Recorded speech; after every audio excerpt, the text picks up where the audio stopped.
In this short video, we're going to look at how to access the Pearson digital eText and digital content once we've registered for that in our course.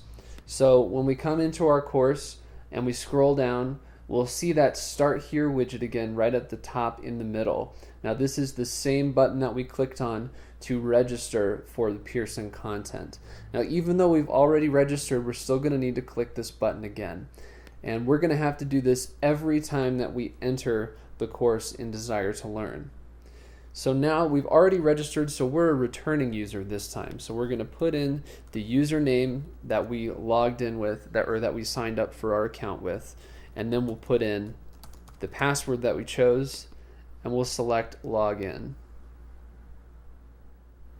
Now this window will pop up. It says, thank you for logging into the premium content area. This window will close after 5 seconds, and then it automatically closes. Now that's exactly how that window is supposed to function. It's just letting you know that your login was successful, and now that window is disappearing. So this button doesn't actually take you to the Pearson content. It just logs you in so that you're able to access all of the content that exists throughout the course. Now one other thing you'll want to do is run the browser tune-up really quickly. If you're having any problems with any of the content once you've registered for it, or even having problems seeing things during the registration process, you want to make sure you run the browser tune-up just to make sure your browser is working properly. So now that I've logged in, that window has disappeared.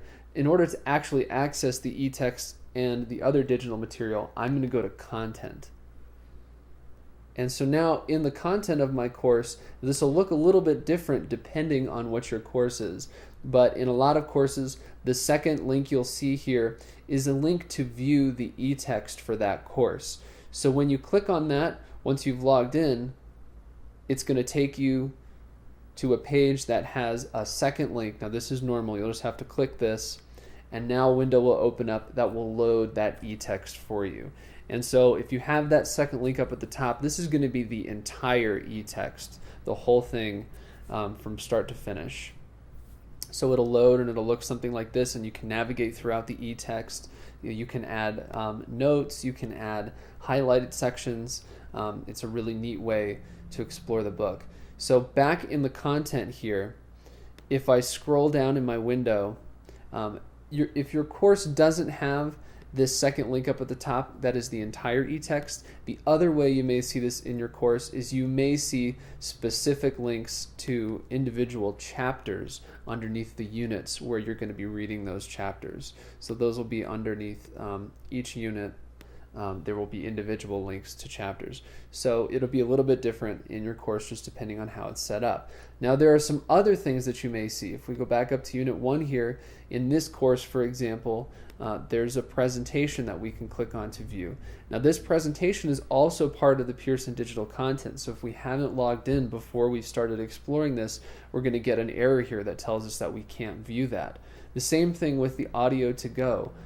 This is audio that you can download for your MP3 or portable media player, and again, you won't see this unless you've logged in. So that's how you log in using that Start Here button. That's how you find your eText links and your digital content links throughout the course. And just to re-emphasize that one more time, you do have to log in using that Start Here button each time that you enter the course, otherwise you will get errors that tell you that you are not allowed to view that eText or those digital presentations or audio to go files.